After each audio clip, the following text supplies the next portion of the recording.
Thank you very much for listening and coming back to the Voice of Job Seekers. This is Mark. If you want to know more about the podcast, of course, you can go to thevoiceofjobseekers.com.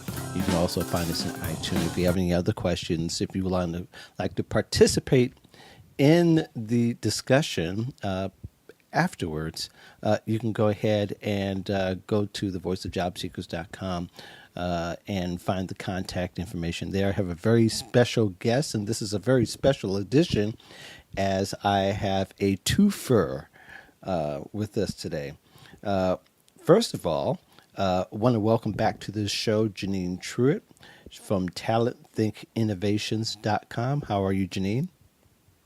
I'm great. How are you? I'm doing fabulous. Thank you very much. And also, Chris Fields from ResumeCrusade.com. How are you, sir? I'm doing good. Thanks for having us on. Sure. It was great idea for us to collaborate once again, and the three of us. I mean, who's going to resist us, right? I mean, we'll be irresistible, I think, in this topic anyway. So all of us work with clients, and we go to the outside. We collaborate with others. We hear a lot of feedback from our prospective networks and the people who follow us. And one of the things that I think when talking to Chris and Janine, getting off to a great career start is something that they feel pretty passionate about these days. And I'm going to let Chris take the floor for a hot second. Hopefully he doesn't get too out of control, but to kind of give some context to what our discussion is today. All right. So, I work with a lot of people. I'm a resume writer. I work with, at least 150 people a year. And a lot of the people I work with are women. Women represent the majority of the population and the Mm-hmm. majority of the workforce. And so I'm fortunate enough to work with a lot of women. I enjoy working with women, raised by women. So I know how hard they work and go to school and try to be the best they can be. But in doing this job, I often sometimes think about commonalities or similarities that the ladies that I'm working with are having and the problems or the successes that they're having. Mm-hmm. And, after doing this for, which will be 5 years this summer professionally, just some things just started to really, resonate that women were having issues with in the workplace. And I'm saying women because that's the majority of the people I work with. I see it a little bit with just anyone getting started Mm-hmm. or in that mid-level area. But this all kind of started for me, just working with very talented, hardworking ladies who I felt like just didn't get maybe everything they needed to get going with get their career off to the right start. Okay. So Janine, your perspective. So, I see the same from a bit of a different angle. Part of one of my service lines through my business is coaching, executive coaching. And Mm-hmm. so I see women much further down the line in their careers who are struggling in a lot of different regards. And then I see the early careerists who are also struggling in their own right. And so those two perspectives of, people who are looking in hindsight and recognizing the things that they did that weren't exactly helpful to their career, and those who are just kind of starting out and are kind of looking for the answers to how they do it right are kind of just the things that I'm passionate about right now is connecting those dots and making sure that the early careerists get it right based on what I'm getting from some of the women that have been there, done that, and are now somewhat regretting some of their missteps along the way. Yeah. That's a great point. That's a Yeah. great point because, a lot of times someone may get off to a good start, but as we all know, life and work is a very long path. And so they may have a setback and now they're starting over because they didn't quite use their opportunities the right way. They didn't network the proper way, or they were too singularly focused on the job that they had, which was a good paying job, and didn't ever think that they would be laid off or terminated or downsized. And so that's a very good point, Janine. It's starting out, it's getting going, it's maintaining and sustaining what you have. It's that whole conversation of, keeping what you got going and getting off to the great start, maximizing your opportunities. Yeah, I think really the general consensus across the board, most people are starting over should they be a late careerist, in the sense that they've been so focused and they've kept their head down during their career time that they've decided to go ahead and start over. They don't know because after 5 years, you're pretty much out of touch Hmm. with the trends and how to find a job. Is Hmm. right, pretty Yeah. much. Oh, Yep. absolutely. I mean, I think it has to do too with a lot of the conditioning and what I call the bag of tricks that many of us have been sold. Those Hmm. of us that are over 30 or so, in the sense that we were all kind of told the same thing. You go to school, for something that makes sense. You go and you get the job, you keep your head down, you're thankful for that job. And, if your boss needs something, help your boss, and that's it, collect your check and go home. And I think because I've had a lot of an opportunity to kind of play in very progressive industries like technology, and even healthcare and some of those things, I think that mantra is no longer the Shangri-La to career success. That there's a little bit more at play. It's a little bit more complex than just going to a job, getting a good job, and keeping your head down and expecting to keep it. You've got that maintenance part that we were discussing is kind of key, and I think that's where a lot of people are missing the mark, is that maintenance, the career maintenance. Yeah. Mark, to your point, if you've been working for the last 3 to 5 years, you said five, but I would even say 3 to 5 years, and you're in the job market, it's really like being unemployed again. I mean, it's really like starting over fresh because Hmm. you don't know the new trends, you don't know the new tricks, you don't know how your resume should look. You don't realize that your resume should look a certain way. If you're still using the same resume now that you used 3 to 5 years ago, then there's a problem. It should be updated regularly and not just adding new things, but the style of it, the way it looks. It shouldn't just look like something you pulled off a template, but a lot of the people I talk to who are getting laid off or whatever, and they haven't looked for a job in a long time, they have the same fears and the same concerns as somebody who hasn't worked in a year or so. How am I going to get back into it? Can I make the same amount of money? Will people think I'm too old? How do I keep myself from looking too old? How do I keep my stuff looking fresh? It's the same mentality and trying to sell, why am I unemployed now? What happened with this job where I'm in the job market? It's a whole lot of things, but it's very similar. So that was an excellent point you made about if you haven't looked for a job in 3 to 5 years, it's just like starting over, and it's a whole new ball game. Yeah, I feel when I've gotten with clients, and I don't do as much one-on-one these days as I used to. But I like doing the one-on-ones to kind of keep in touch with what people are asking, and that's just a common theme. It's rare when someone's really vigilant about the trends in their industry, much less the trends in job search. I Yeah. mean, the mentality, so they're shifting twice. They're shifting to either a new career or to the new industry standards, but they're also shifting to the way to look for a job.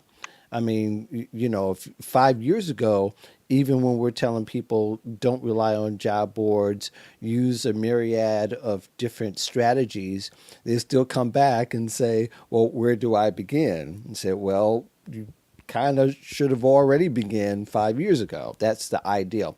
But you can't go and always clean spilled milk. Hmm. So it seems. But where for you guys should people start? And this might be an obvious question, but where should people start in their career hunt? At what point? There's a lot of discussion about going back not just to wear college in your last year, but perhaps in your first year as a freshman or high school even. What do you got? What are your thoughts? How about with you, Chris? Well, I think one thing is we don't really explain to our children why they need to go to college. We tell them to go, but we don't really explain to them that you're going to get an education to make a living and explain how money works. And I Mm-hmm. know this is kind of starting from the origin, but this is why it's important. When you tell a kid, okay, you need to go to college and get a great career in something you want to do, if they have no idea how money works, they may say, okay, well, I want to be a social worker, which is a fine career. But just know you're not going to make a lot of money in that field, more than likely. Mm-hmm. So we need to explain to children, and then the colleges they go to. I went to an undergraduate school that cost a whole lot of money and represents the most of my debt today. I wish somebody had explained the way that works to me a little better. Like, hey, you could cut your costs and go to a community college and get a lot of this stuff done and then transfer.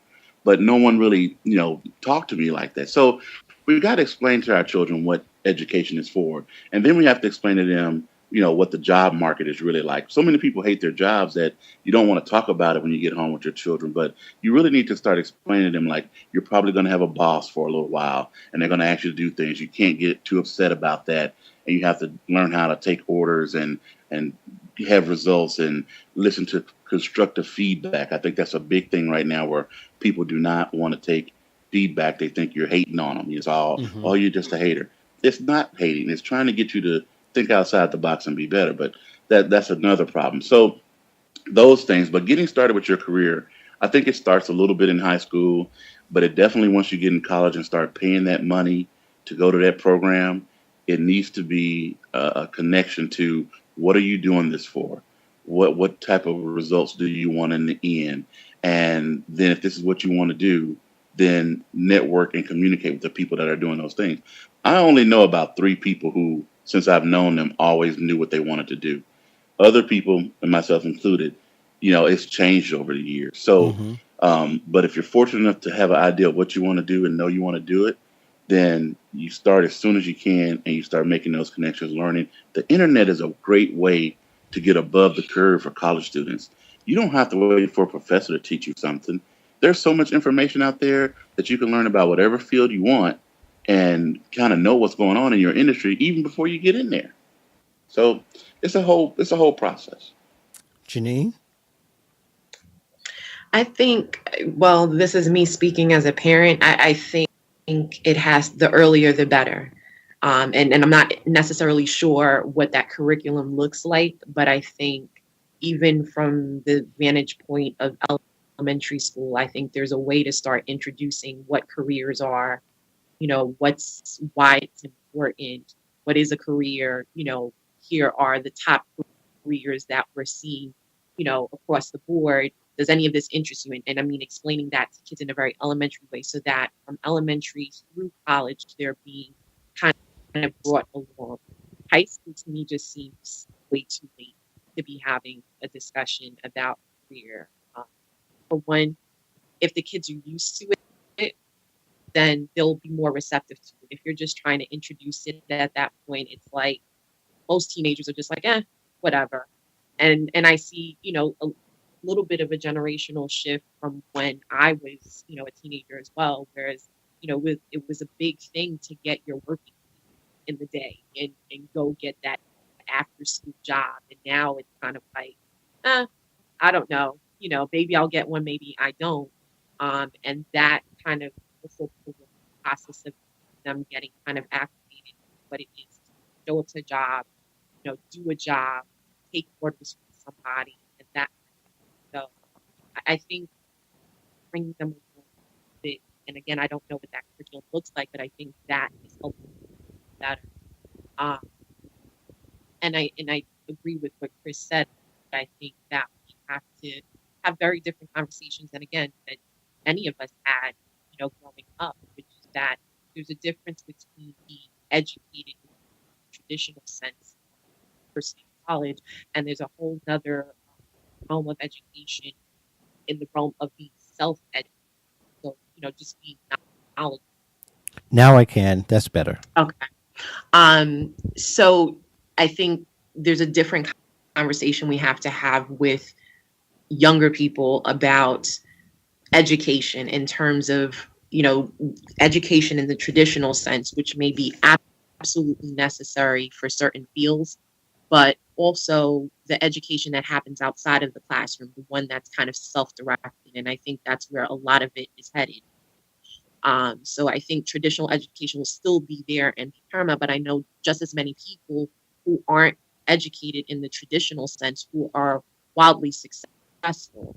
And I think there's got to be a balance, or we've got to be telling these kids that there's a balance between what you're going to actually go to school for and pay for, and what can just simply be on you if you would just take the gumption to educate yourself or become knowledgeable in certain areas with regard to your career.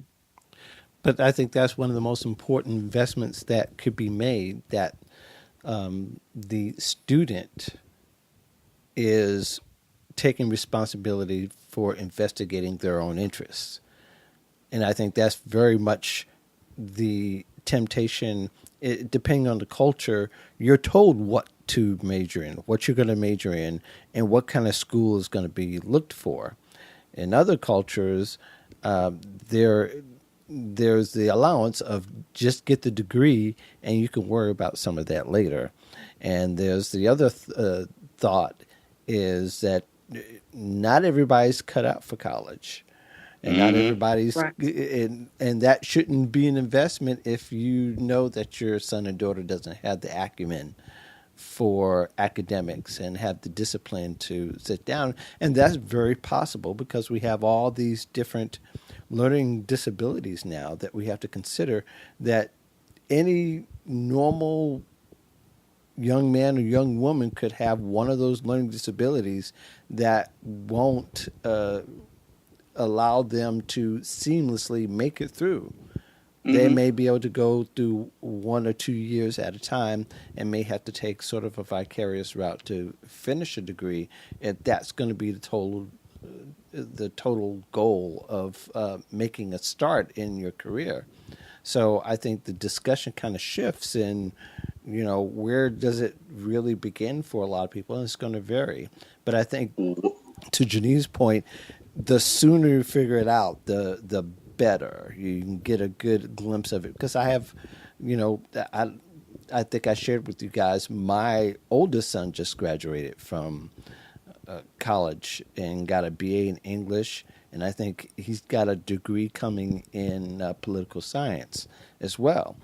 But he wasn't fixed on one thing. He just knew what type of life he wanted to live, and looking at the careers that are just that are kind of more acclimated to that. Although there's some talent that he has a great writing talent. Mm-hmm. He's a much better writer than I was at that age. Though my major was in communications, I definitely wasn't the writer that he has. But he doesn't know the trajectory that should have in his career yet. He hasn't quite discovered that. And I keep telling him that, write every day. Trust me, it pays off. Mm-hmm. He doesn't quite get that. So some of that too is going to be what they're able to handle and what they're able to absorb, right, Chris? Yeah, yeah, and this also kind of leads me to another point I wanted to make today in this podcast is that uh, it also you can have too much education. You know, Yes. you can be overly educated, and I'm seeing a lot of that. I'm seeing a lot of you know 3, 4 degree people Mm-hmm. who still can't get to where they want to get to, and it's hurting them career wise. So I've talked a couple of people out of getting third degrees over the last 60 days. They already had a master's and a bachelor's, and they were thinking about getting another. I said, why? Why? Because I'm seeing that in the job market, it doesn't come across as we intend. We intend for it to look like, hey, I'm well rounded, but it's coming across as unfocused.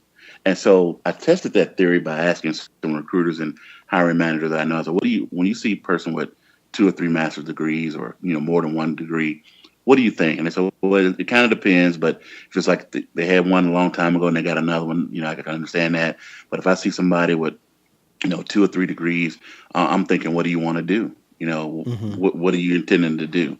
So it looks a little scattered. So that's another thing. But, with when you get your degree, the opportunities, it just depends on where you want to go. And we all know that there's no real correlation to the degree you have to what you do. I'm fortunate enough to have a master's in HR, but, I know a lot of people in HR who are directors and executives who got degrees in other things.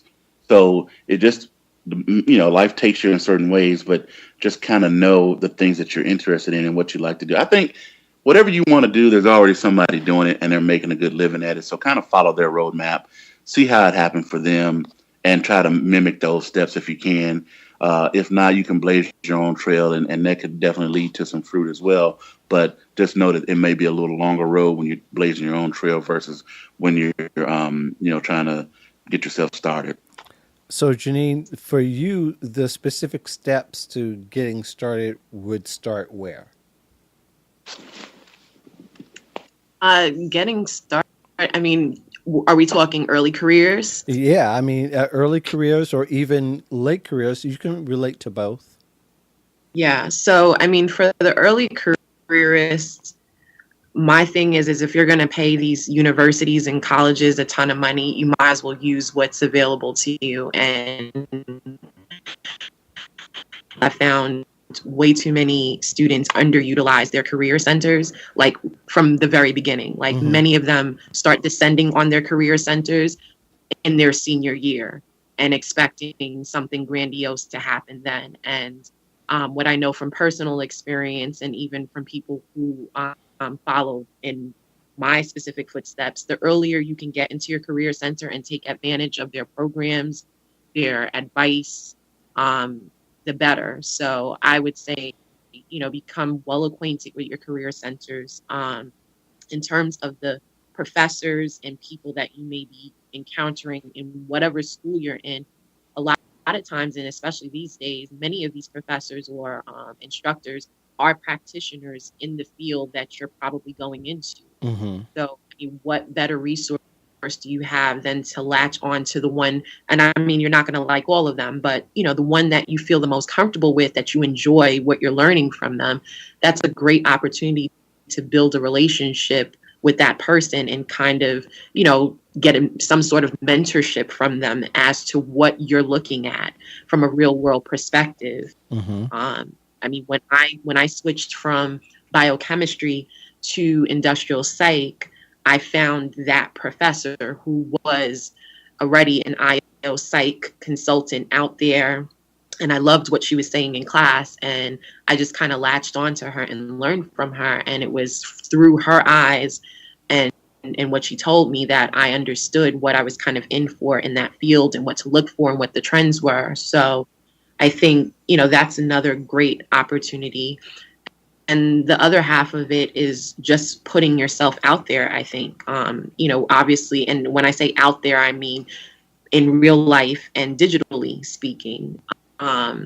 We have something that wasn't present 10, 12 years ago, which is this whole concept of personal branding. So there's, Mm-hmm. Who you are in real life, and that's going to the live events, but what are you presenting online? Whether that's you're blogging about something in your degree field or you're participating in Twitter chats that have professionals that are already working in your field, but you're in there learning from those professionals and what they're saying and being participatory. So I think those are just some ways to kind of get out there, get seen, and get an idea of what you have against you or coming up, but also to gather some knowledge before you actually get into it. Yeah. Chris, for you, do you feel like networking is a underused tool to start, or even as you leave your position of 5 or 10 years? Whew, yes. So I'm about to set it off in a nice professional way. This is perfect. Okay, here we go. One, don't show up. This is my big thing. If you're listening to this podcast and you want some nuggets of advice, for whatever career level you're at, show up. Here's what I mean by that. Don't just go to school, go to class, and then check out. Go to the campus activities, meet the lecturers, meet who's coming to town, talk to your professors about what's the biggest piece of advice they had in their career. Make connections that will last and impact you going forward, that will help you. Don't just think that you're a rock and you can do it by yourself. Mm-hmm. So be intentional, connect. Even when you get your first job, don't just go to work and come home and I don't like dealing with them. It's important to show up at the company events. It's important to do extra things sometimes to be known. People like hiring and referring and talking to people that they like.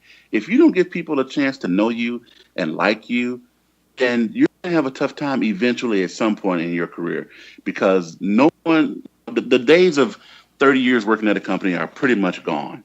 So mm-hmm. It's important to be a good person. It's important to be likable. It's important to be known. You don't have to have 1,000 degrees to get great jobs and opportunities. There are certain people, based on their personality, when I talk to them on the phone, I know they're not going to have a problem. Because of this resume, which I create, which will get them an interview, which it will, because that's what I do, they're going to land that job. And I know it. And then there's people that I worry about, because I can tell in talking to them that they're defensive or they're argumentative or they're, something about the situation that's a little sketchy. And I worry about them going into an interview. So back to your original question, networking is key in all phases of your career. You can't just say, I don't feel like doing that and I'm checking out. And if you work at a place where you don't want to get to know people and you don't want to network, then you need to find a better job for yourself. Yeah, I think one of the things that we tend to forget, and I think that, somebody needs to tell the young people and the older people, you're not going to get paid for every single move that you make that's going to advance your career. Janine, can you understand what I'm saying? Maybe. Oh my gosh, completely. Yeah. Completely. So yes, I think that's a huge problem. And so I agree 100% with what Chris said, but I think we have to also drill down that we're not networking for the sake of networking. Part of this is that people have to step back and know what's in their line of sight for what they want to do.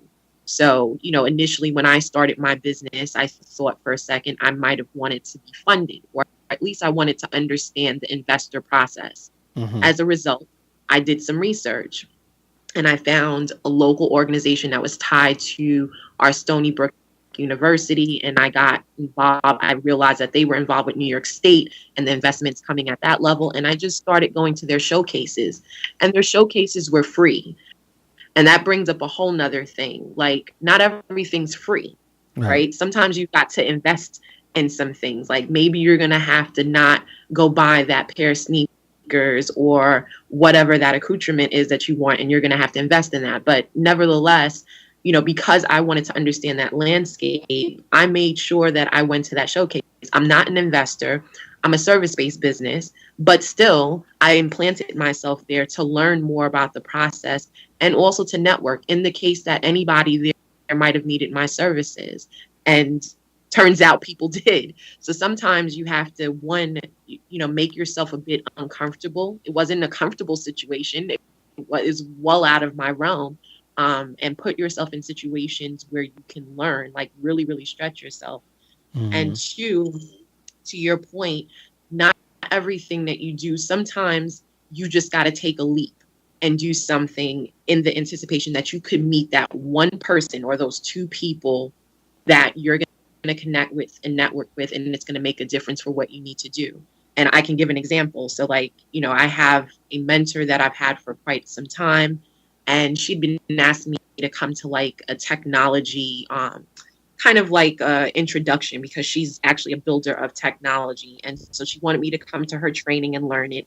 And for years I was like, oh, I'm going to come. And it just never aligned. Mm-hmm. And it's pretty pricey. It just wasn't something I could justify through my business. So one year she just says, hey, Janine, just come. I know you can't really justify it. Just come. Right. So I said, okay, I can't, if she's going to give it to me, I can't turn it down. So I go to Philadelphia and I do this thing, and I end up meeting, out of 8 people, 3 people who I stay in contact now, all entrepreneurs, and one of which who I kept in touch with for a year and a half past that time, and I'm now working with that person. Mm. So while the conversations, wasn't getting paid for it, there was nothing, you know, going on before that. There was no business for that year and a half. I had to come out of my pocket to pay to get to Philly, and on and on and on. It's paid me now. Mm-hmm. So I think part of it is that, the immediacy of the networking sometimes doesn't allow you to kind of cash in on it right that time, but you've got to have the faith that keeping that conversation going is going to lead to something. Can I add 2 pennies on that? Yeah, absolutely. Go ahead, Chris. So, one thing, we often think, oh, I'm not doing anything extra. I'm not going to kiss up to anybody and that sort of thing. But I always tell people, you're not doing extra work for the boss or to get accolades. You're doing it for your resume. You want to show people that you can take initiative and make suggestions. I have people tell me, well, I made some suggestions, but they didn't really take them or whatever. I was like, what are the suggestions? Because if you suggested it and it was a good idea, if they implement it or not, that may interest someone. And maybe we can use that in your cover letter or your LinkedIn, or we could incorporate it some kind of way in your narrative that you are the type of person that makes suggestions to your company about improving processes and workflow. So it's not all about doing something extra, like Janine said, for an immediate payoff or an immediate attaboy, attagirl. Sometimes the payoff is down the road. And I want to share a personal story, since Janine shared one about 3 years ago, well, 2.5 years ago, something like that. There was an event here in Memphis that I was invited to, and I didn't want to go. For people who don't know, sometimes I have back issues, and I was in a little bit of pain and all this, and then I was just like in a little grumpy mood, and I was like, I don't really want to go. I don't really want to go. And then somebody, close to me was like, just go for a little bit. Long story short, I went and I met a leader of a executive search firm here, and we have a relationship now, and they're one of my main sources of referrals. So Mm. had I listened to myself and said, no, I'm not going to go because I'm not comfortable, I'm in a little bit of pain, I don't feel like it, I would have missed out on all of that revenue and opportunity that this relationship has afforded me. It's one of the best things that I ever did. So a lot of times when I tell myself, something I don't want to do, I think about those instances where I did it anyway and the payoff. So perfect example, Janine. Thank you for kind of jogging my memory on that sort of thing too. Yeah, I think one of the things that you do learn is getting the reps in as far as meeting people and learning about people. But there's a level of discernment that we also take on as well. As we begin to talk to more people, we get to know who is real and who isn't real. We get to Hmm. know what I think you said. We get to identify the fakers from the makers, if I can borrow your own phrase. But I Yeah. think that's a big lesson I learned over the years. And, I'm a lot older than you guys are.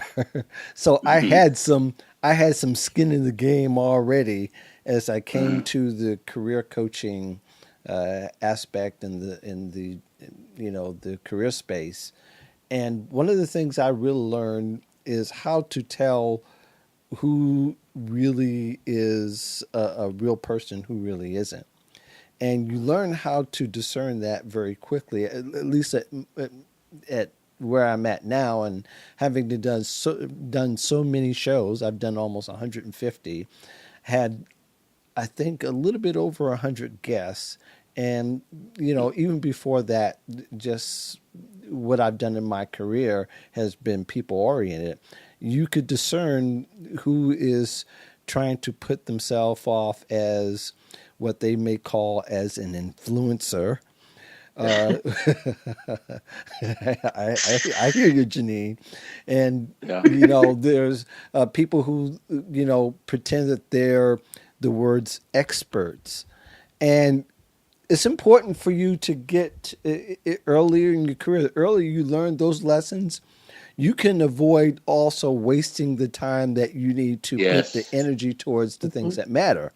And Yes. Janine, maybe you can expand a little bit further on, how to shake off the fakers and get to the makers. Oh boy. Or Well, maybe you could talk about your experience and maybe some of the lessons that you had to learn even.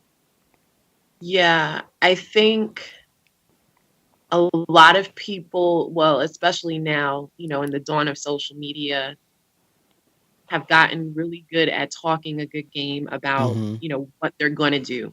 Yep. Um, and what I've found is when you meet those people offline and you spark conversation in a very real manner about, what's going on in the industry and things you're seeing as a business owner, or even as a professional. Mm-hmm. um, I think it's important to listen more than you speak in those conversations. So I Yes. think part of the fear that people have about networking is the fact that they'll have to speak. And when they speak, that they will be judged. Because, we are human beings and we want validation of who we are. We don't want to be judged, not in the negative. Um, but I've found that, and I'm an introvert, so it's not, although people that meet me find me to be quite personable, it is not a natural thing for me to want to be speaking all the time. I do it because it's advantageous for me, Mm-hmm. but it's not kind of my thing. But what I found is I don't have to speak as much. I do more listening. I ask pointed questions. And I think that's something anybody at any point in their career can learn, is to ask the right questions and just keep asking the questions. People love to speak. There's certain groups of people that just love to talk about themselves. Mm-hmm. So let them speak. And part of how you separate the fakers from the makers is in listening to their words. I'm a very literal person. So I listen to diction and tone and what specifically you're saying when you're saying it. And, when you're asking them pointed questions about what's going on in the industry or things that you're seeing, you should be able to get a straight answer. If they know anything, they should be able to provide examples. You should be learning, or you should not be drained from that interaction or that conversation, or you shouldn't feel bored by it, because they should be giving you something. And oftentimes I find that I'm not getting very much. I'm asking questions, but I'm getting these roundabout answers, or I'm not quite getting to the place where I want to get. Mm-hmm. And vice versa, when I've been in the company of people who are the makers, there's a feeling, part of it is your intuition. And I know that that's kind of soft, and it's something that, you can't quite touch, but there's just something about when you're in a room or in the company of people who are actually doing something, the conversation flows almost seamlessly. It's almost as though you've met these people before, you've known them for years. There's just a certain feeling and sentiment and flow to that interaction. And so many times when I'm in that situation, I was just about the end of last year, I went to this conference that I was trying to go to for years. And there were upwards of like maybe 500 women there. And I met these three women in specific who I ended up going to lunch with.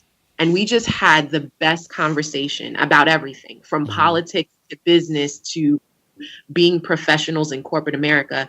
And we all just looked around, and I said, you know what, if I don't meet anybody else this today, I think I've met everybody I need to right now. Not that I wasn't open to meeting somebody else if that was to happen, but I knew in that moment that those were the people I came there to meet, because there was just a synchronicity in what they were doing and what I was doing in the world. And the conversation just flowed. So to your point, that discernment is very important. But I think to get to the point where you're understanding exactly what makes a faker from a maker, you really have to be a good listener more than a speaker. Chris, your thoughts on that? Yeah, so there's this whole phrase, fake it till you make it. And I believe that people have taken that and exploited it and used it to the max. It's kind of like dating. When you're in the dating game, a person will tell you anything that they want to tell you to get you on their team. So you have to be mindful that, this might not all be true. And you have to pay attention. One of the things that I like about you, Mark, is at no point did you ever approach me in our conversations online or on the phone and tell me about everything that you were doing. You've never done that. I had to learn by watching you. And when I started peeling back the layers and watching, I'm like, this guy is doing everything. And this is the type of person that I want to I'm be faking that associated part with. of it, by the way. You faking it? Well, you're doing an excellent job. You've been faking it for years, and you fooled me with it because I've seen, what you're doing, and I'm like, and these are the people that I like to be around because, like Janine said, there are a lot of people who will talk about everything they're doing and everything that they got going on. But you know what? There's also a lot of people who talk and they're not ready, or once you, like I said, once you get to know what's really going on. I mean, and I get it. I even get it as a resume, right? I get people.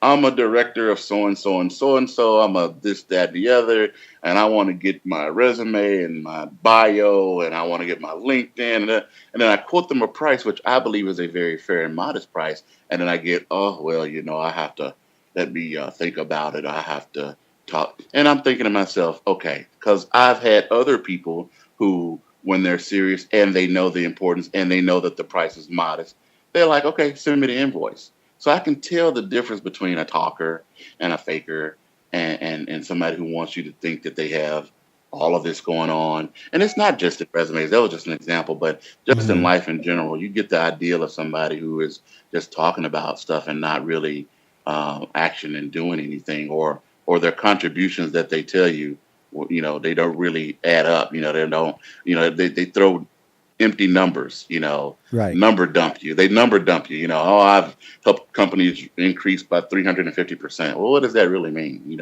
Right. So it's a lot of that out there. Just, learn how to, you will learn as you negotiate, and excuse me, not negotiate, as you network, you will learn the people who are doing things that you want to do and are involved in things. And even if a person is building, you can tell when someone just is passionate about what they're doing and they're building toward where they're trying to go versus somebody who claims to have it all together but doesn't really know what they're doing.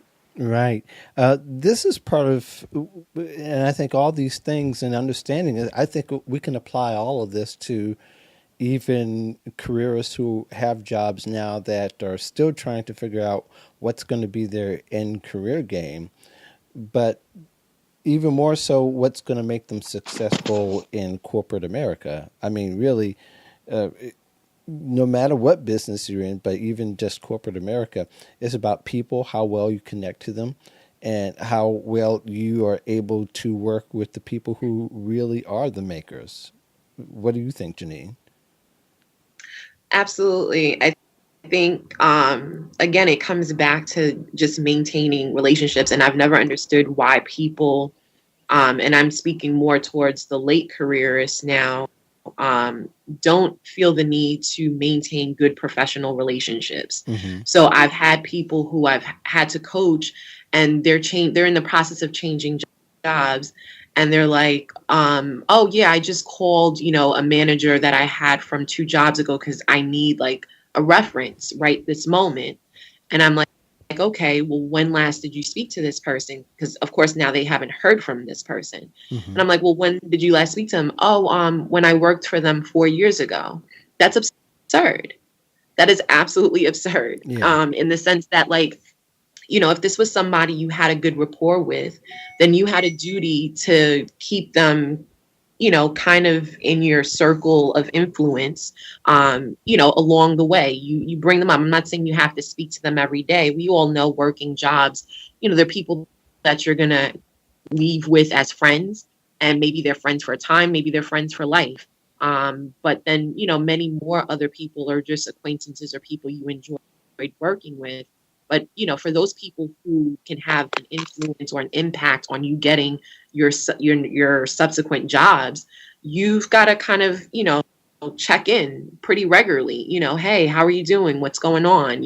Can we grab lunch? Whatever it is, to kind of just keep them in the realm. Of course, if you contact them after 2 or 3 years of leaving a company for reference, they're not going to answer you. I wouldn't answer you either, because Mm-hmm. it's like you're using me for like as a means to an end. There's no real relationship here. There's no reciprocity. You don't care about what's going on with me. It's just you need a reference. So, I think it's so important to identify pretty early on who your advocates are at work.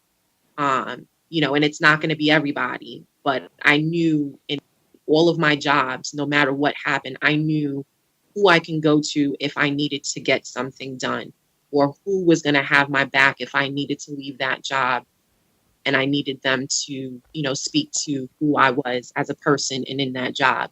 And that's why I was always able to get a job. I never had that problem because every job that I left, I had tons of people like that. And I still have that in my own business. So I think people have to, be very diligent about identifying those people and maintaining a reciprocal relationship with those people so that you don't run into those issues. I completely agree with everything you said, and I apply it to my own business as well. And in fact, you know, it's important to keep those fires stoked and going, even if you are not in the same line of work that you were, because those relationships are still important. And really, for me, the way that you tell is that they have your best interests at heart. They already have an investment in you in some kind of way, whether it's time or perhaps maybe money, or for the fact that they taught you something that was very valuable that you've used in your life and continue to use it. But that's just one of the ways that you do it. Would you like to add anything to that, Chris? Yeah, I would. I want people to listen up when I tell them this. When it comes to corporate America, the deal is made on the golf course. Mm. The deal is made on the golf course. The golf course is the informal setting where deals go down. And now, if your company is not a golfing company, that's fine. There is something that they do outside of work that you need to get involved with. If that's just going to the bar and shooting pool on Friday nights after work, then that's what it is. But whatever your company does, you need to make sure you get involved with it and understand that's how you move up. I got my first promotion not because I was a great guy or because I did my job so well, was because I went to a corporate event, I shook hands, I showed up for an hour, and I left. And after that, I got a promotion. They Mm. want to know who you are. They want to know a little bit about. They want to feel like they can trust you with the keys to the house if they have to go on vacation. Now, again, that does not mean you have to kiss up to anybody. You just have to let them know who you are. And if you're an intelligent person who's worked their way through college and looking for opportunities, you should have no problem letting people meet you and understanding that there are two sides to each person. People bashed Hillary Clinton for saying that there is a work persona and a home persona, but that is the absolute truth. You can't be at work like you are at home, and you shouldn't be. There are things about me. Janine and I have been knowing each other for about 4 or 5 years now. There are things about me that she doesn't know, and things about her that I don't know. But we work together well. It's the same thing in every job I've had. There's very few people that know everything about me that has worked with me. I do have a couple of friends that have transcended the work tag and now are what I would call true friends. But my point with this is when you go to work, you should be nice, professional, funny, and engaging and open. And then when you go home, do whatever it is you like to do as long as it doesn't interfere with your work. So understand that the key to corporate America's success is for them to know who you are, to like you, and to feel like they can trust you. And you Yeah. can move up. Yeah, I truly think that golfing is, to your point, golfing, and we're not even talking about strictly the game of golfing, but Right. the place where you show your personality and, like you said, reveal who you are, so that people can give you trust. But I think volunteering is kind of the new golfing in sense. Yep. And when you look at organizations, uh, part of your research that would really benefit people if they look at what they do to help the community at large, whether it's their Hmm. immediate community or the community they want to help and serve. I think of the each of the big four, and I'm talking about big four tech companies, if I'm correct, especially PwC. Every Friday they go and they are either at a school, they're at a toy drive, they put pictures of that, and I think they used to put pictures of that on their Facebook page, on their website, to show that, yes, we are involved in the community. We want to help people get the STEM careers from no matter what part of life they're from. Even in the high school, you can see them doing panels and answering questions and mentoring. Those things are pretty important. And if you want to get on board for a lot of companies, instead of trying to spin your wheels and trying to kiss up to everything that moves, that looks like a manager or a leader or somebody that can do something for you, and start doing something for them. And that's where some of that payback can come. And that can drive part of my other question too, is what is enough to keep your career moving these days? It may not be up the corporate ladder, but what is required really to keep your career moving? Is it going up and beyond, or is that still enough, or being more efficient and more intentional with a strategy that you have felt out and that is keeping your career on the rise or keep going the direction you want to go in? Janine? I definitely don't think the whole mantra of going above and beyond is still, the career saver.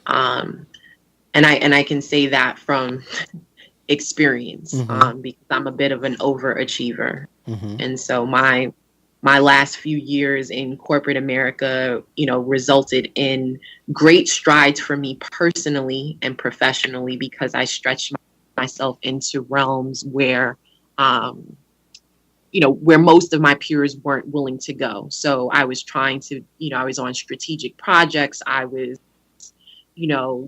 getting on these different committees that were, designed to change different things that were wrong wherever I was. And, if a policy needed to be drafted, I can do that. If it was something I can do and my boss needed it, basically, I would do it. Did it take me to the C-suite? No.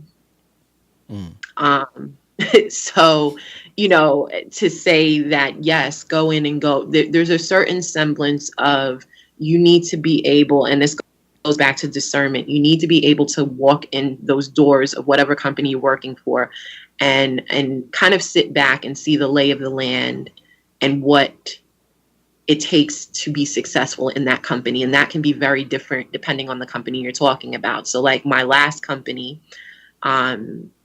overachievement wasn't really rewarded.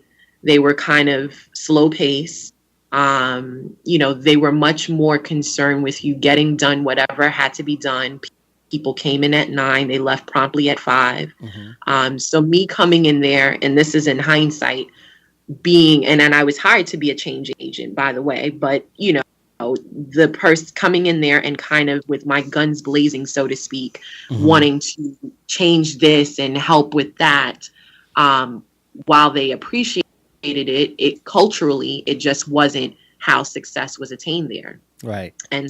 And that's, part of my own realization. So I think you have to kind of watch where you're at and what it takes to get there and decide whether that's something you're willing to go through, and I think you have to ask yourself that question, is that road to success something that seems fair, equitable, or even something you just want to put yourself through? Because in a lot of companies, it's much more politics than it is about how great you are.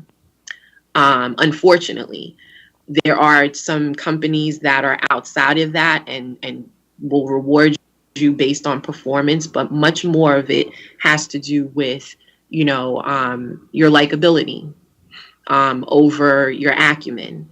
And that's a delicate balance for a lot of people. How much of me do I show? How much of me am I comfortable showing on the job? And part of the question comes up is after I've educated myself to these, extreme extents, why does that even matter? Right. When I've done all of this to meet your requirements, because we all know and we've seen when you look at these job descriptions for what these companies want, they want you to walk on water. So once you've actually met that standard and you get in there and you're doing everything they want you to do, it's like, what more does it take? And so I would argue that above and beyond isn't really a thing. And I think part of you has to measure what success looks like for that company and adapt to that if you want to rise the ranks in the company. Yeah, and you brought something up that's quite controversial, which I've gotten in trouble before for even bringing it up on social networks, but I'm going to bring it up anyway. And the fact that I think there needs to be a measurement when, specifically if you're a person of color, looking to move up in the organization to, let's say, C-suite. I mean, I don't know if you had sweet aspirations, but if you look at an organization and you see no one that looks like you, you've got to decide if you're willing to bite the golden bullet, in a sense of that may not be a realistic goal to have. I mean, it's not impossible, but I think at times we get fooled because we think that the harder we work, the better position we'll get. And I think, yeah, between the Great Recession and all the things that we're learning now about what employers really expect from job seekers and job candidates, that may not be attainable. Even when you first walk in the door and you put the sweat and blood down, you can still be disappointed. Oh, majorly. And I mean, since we're going there, I mean, as a black, no, I mean, let's go there. No, So, I went there already, so I've just paved yeah, the way for you. as a black woman. So, I mean, and I think I've said this even on our previous podcast, Mm-hmm. I was either the only black woman in my department, in my company at a time, in the region, doing what I did. And the trajectory for me versus what it was for my counterparts, my white counterparts, was very, very different. Mm-hmm. So if you look at my career, or if you were to look at it, if I were to share with you everything that I've done, there's nobody that's ever looked at it and said, oh, you're a slacker. It's always been, oh my God, wow. I was doing what most would consider C-suite level work, Mm-hmm.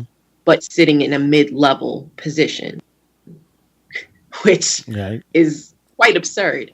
And I was having to battle literally with counterparts who were much less educated than I was and were very unwilling, will tell you what they won't do in a second on a Mm-hmm. job, Right.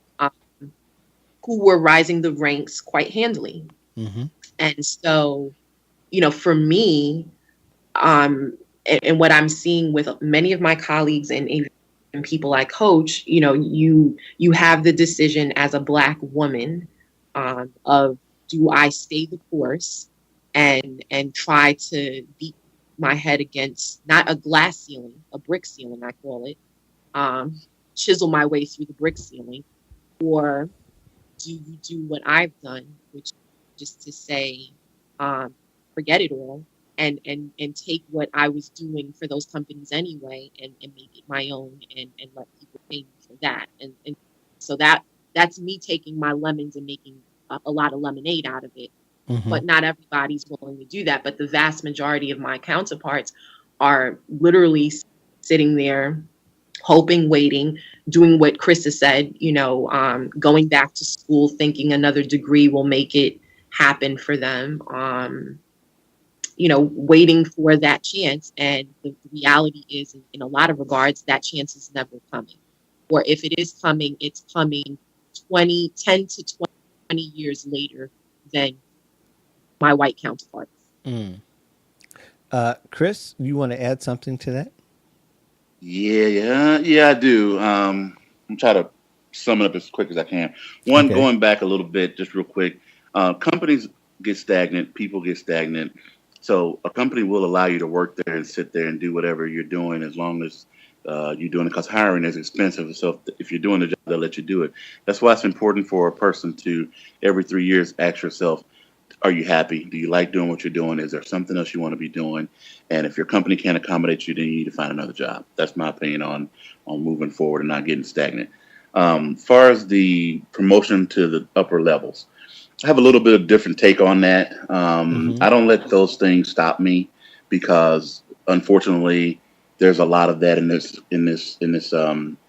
country where people of color have not ascended to certain levels. So I don't let those things stop me. But here's what I think a person should do.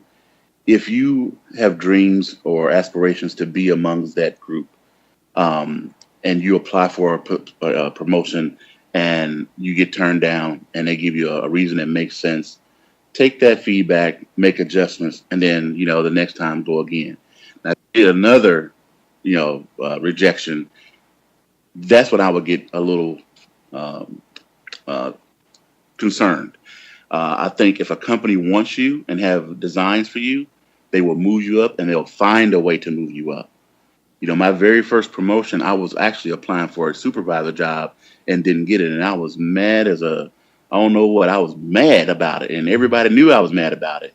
And the director pulled me in her office and she said, you didn't get that supervisor job. You're pretty upset, huh? And I was like, yeah, I deserve it. And you guys hired so-and-so and they're not as good as me. And she said, calm down. She said, only thing I can tell you is that there will be other things coming up really soon. At the time, I didn't know what she was talking about. I was like, what do you mean? I want this job now. So a couple weeks later, there was a trainer job that came up. And she came to my desk and she was like, did you see that job posted in the break room? And I said, yeah, the trainer job, so what? And she was like, did you see that job posted in the break? That's how thick I was. She said, did you see that job posted in the break room? And I'm like, yeah. And then she just walked away. And then my friend was like, fool, she wants you to apply for that job. So I did and I got it. And later she told me, she was like, I feel like you're a better fit for being a trainer than a supervisor. And she was right. So if a company wants you, they will find a way to move you where they want you to go. Yeah. And it doesn't take forever. I've had clients who have worked for places and applied to 5 and 6 jobs and get turned down and stay there and keep trying and keep trying. It's obvious they don't have you in their future plans. You need to leave. Yeah. It's obvious. So, give them a chance. If they turn you down once, maybe even twice.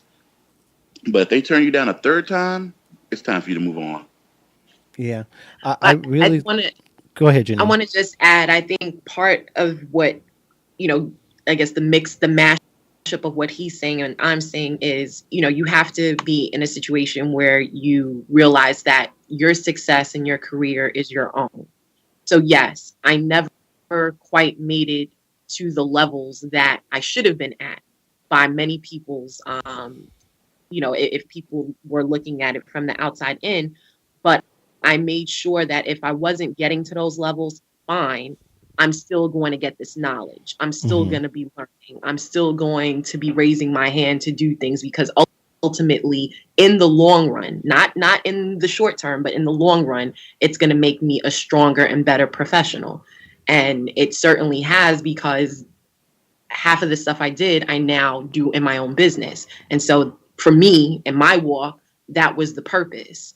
It may be different for somebody else, but I think people have to stop putting so much stock in, oh, the company needs to promote me. Oh, the company needs to give me opportunities. If you see something that needs fixing or something that doesn't work as efficiently and you can fix it or you can suggest a better way of doing it, step up and suggest it. They may not love it, they may like it, they may take it and use it as their own, but you can at least put it down and say, well, I was the person that came up with it, I did it. And then you rinse and repeat as you go through your career, but you own your career success. Yeah, completely. And I think even my experience, I was in a company where I've gotten a couple of promotions in a couple of years, but I didn't get that one promotion that would have changed a lot of things. Not until I started to work with the people who I thought were willing to be my mentors.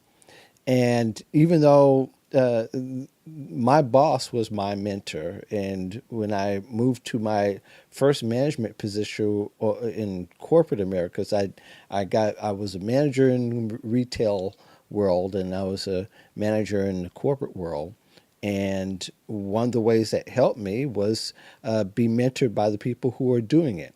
And most mentors are the makers, not the fakers, but the real generous. And I think that's one of the ways that you should look at a mentor is how they're generous with other people. Because if they're generous with other people and they like you, you're likely going to reap the benefit from that. But that's not to say that still you need to put the work in. And sometimes the work may be even more. So, well, I've done this already. Yeah, well, do it again. And now you have somebody who's watching you and that could help you and make it count even more now. So I think that the networking piece that we were talking about earlier continues throughout your career, because career advancement is, again, it's about people. And I would even venture to say that it's more about people than it is the work.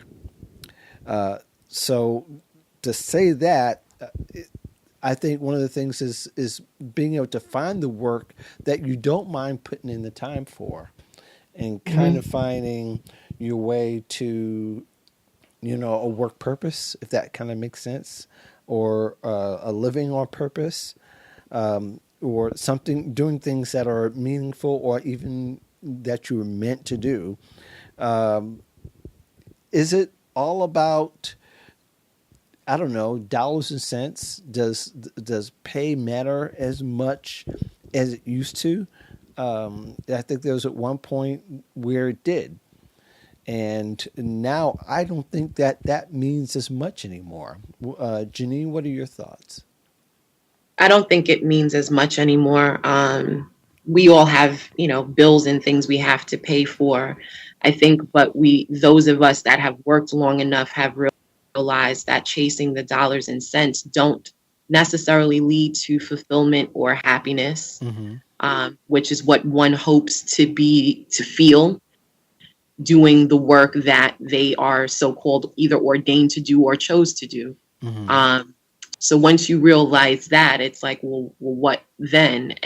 And I think what I've learned is when you find that thing that's for you, that thing that you truly love, that thing you can't stop thinking about, that you would work tirelessly for without looking at a clock, is probably your purpose. That's probably as close as you're going to get to your purpose. And when you get that, and when you start to do that work and put the effort in, the money comes. Yeah. So it's not the money, then purpose, which is what I think we were doing for a really long time, is if I can just make this amount of money, then I'll find this happiness, this Shangri-La, I will reach nirvana. I think it's the other way around, is if I spend the time getting to know who I am personally and professionally, because I feel like they're both intertwined, then I can find that purpose, my purpose in life. Because what is work really? I mean, other than, yes, you're running other people's companies in different capacities, work for a person is basically, it's your life's work. It is your mark that you leave in life, basically.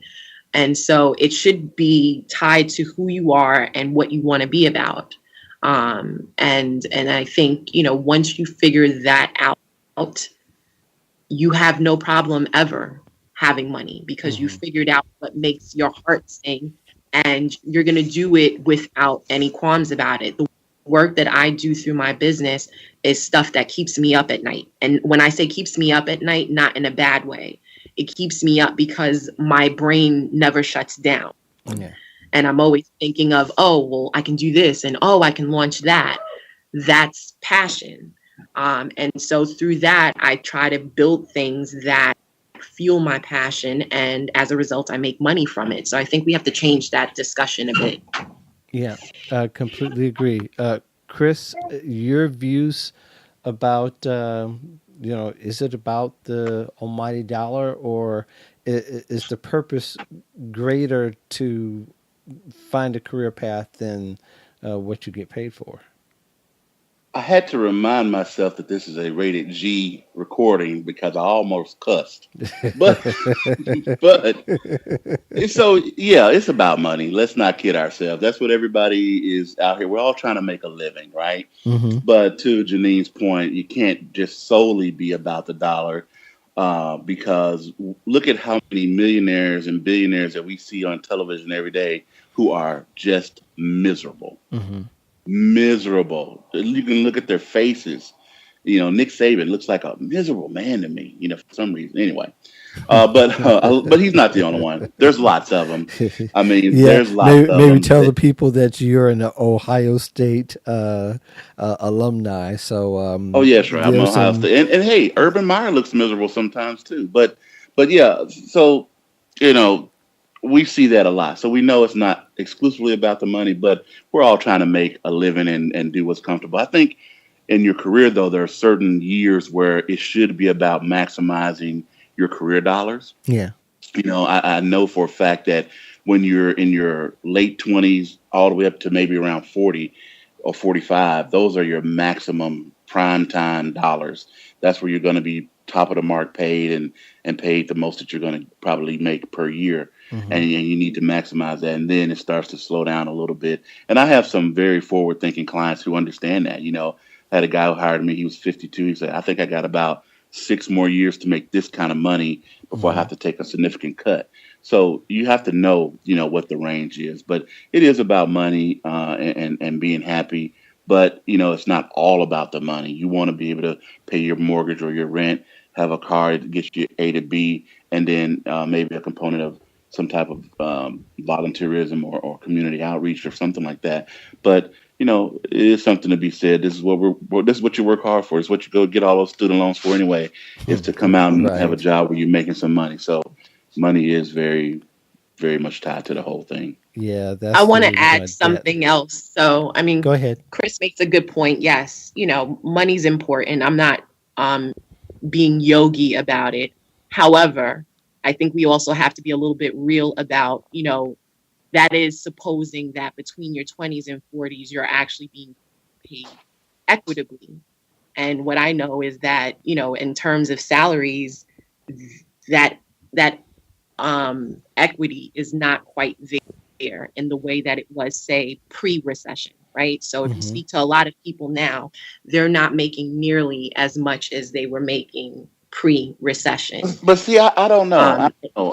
And I'll say this, I'm sorry not to cut you off, but I'll say this because last year was the first year of my resume writing where I worked with the most executive level talent that I've worked with. I've worked with a lot more executive last year than the previous 2 years. And one thing that people would tell me like off the rip is I need to make 150. I need to make 170. And they said it as if it was nothing. Like it was like money grows on trees. And I'm thinking to myself, like, is it really that easy to make that kind of money in this country? Because I'm telling you, it happened so frequently last year, and the way they said it, it wasn't even like it was, a pie in the sky. It's kind of like, hey, I got to make this, and you got to help me get there. So, they're I, looking at, well, I mean, not to cut you, but mhm. like I think they're looking at it in terms of their own finances, as in that is what would make them whole given whatever they have going on. Not that that's necessary. It's not a measure of their performance and what they bring to the table. They're measuring that against, I think, personal finance. And what I'm saying is that I don't, uh, for one, from an economic standpoint, the dollar isn't going as far as it used to, and it's not Mhm. coming as easily as it used to either. So Mhm. when it's not coming as easily as it used to, how are you defining success? I think And there's a couple of factors that we need to take in consideration when we're talking about it. One is that because jobs are more accessible now and more Mhm. opportunities are accessible, people feel more confident in wanting to make that jump.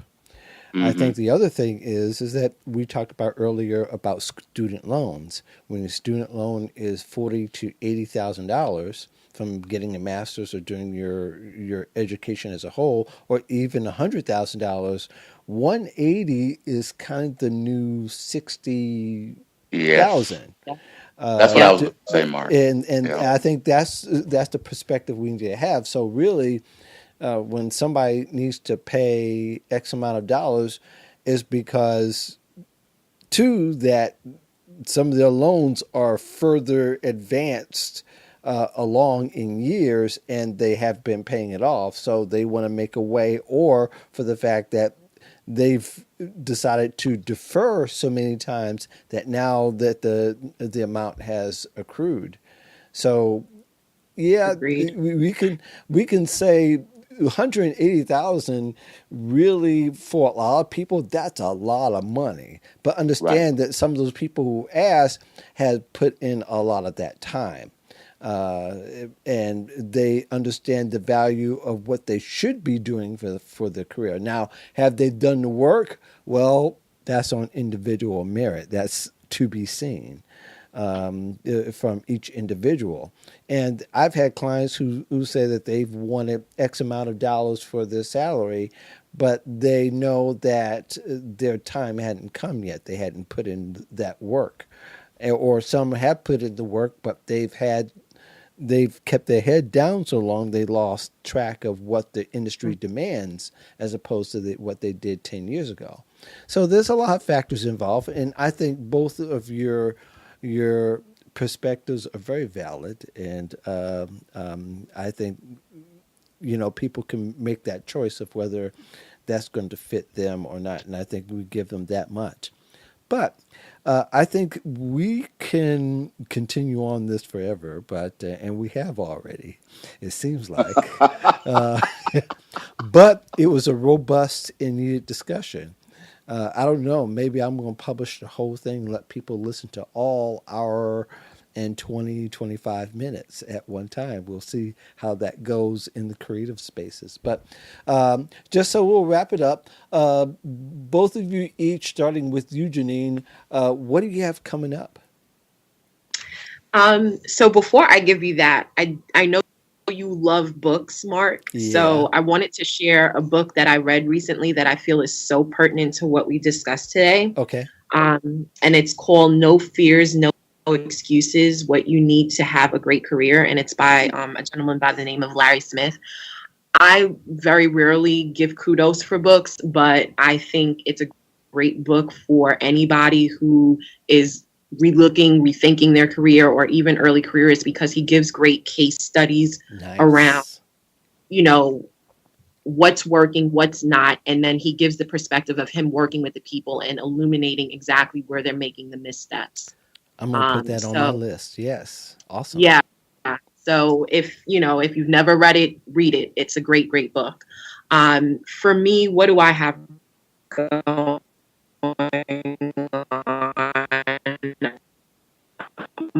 my terms? So I've started this whole initiative, and to be very short about it, I am hoping to redefine for people, what it means to be successful. And this kind of gets intertwined to what we were discussing in terms of there's so much information now about what it means to be successful. And a lot of it is centered around, if you're not driving this car, if you're not making X amount of dollars, if you're not vacationing here, you're not successful. Mm-hmm. And what I know through my coaching and speaking with people is that there are many more ways that people are looking at success than how much money's in their bank account or what car they drive. And it's just as valid as any of the people that feel like they're successful because they're millionaires. So in any event, I want to illuminate the stories of people, regular people, nobody that is notable, who are defining every day what success is for them and how they're growing on their own terms. So it's very new. I just launched it last week, and a website is to come, but you can kind of find the sentiment behind the project on Instagram at Growth on My Terms. Cool. And maybe if you want to pass that along by the time this show airs, I'll put the link in the show notes so that people Perfect. can go there, and that'll be cool. Chris, what do you got coming up? Well, right now it's resume season. I'm sorry, it's job season. So, being a resume writer, I am making deals. Anyone who has been contacting me this first week of the year in 2017 with a reasonable offer, I have pretty much entertained it or accepted it. So, I want to those who may be thinking about hiring someone but a little nervous. Did a couple things. I do a couple things. One, you can go to my Instagram account, which is instagram.com/ Resume Crusade. You can see examples of what you're going to get before you purchase it, so you don't have to worry or wonder what your resume is going to look like. I have a website, resumecrusade.com, and then I'm on Twitter at Resume Crusade. So I try to be pretty open because I understand the trepidation it takes to hire someone. But right now it's job season, and we're making deals, and we're ready to get people some jobs for the new year and going forward. So that's my shameless plug for myself. And if I'm going to plug anything else, it would be Torrin Ellis's Rip the Resume book. I think you've talked about it on your show before, and you're a good Mm-hmm. friend of his, and he's a good friend of mine. And I'm also featured in that book. So that'd be another plug that I'd like to put out there. And thank you for allowing me to do that. Not a problem. And I kind of knew you were going to do that anyway, in fine fashion that you usually do things. Uh, Nevertheless, we have some interesting shows coming up this fall.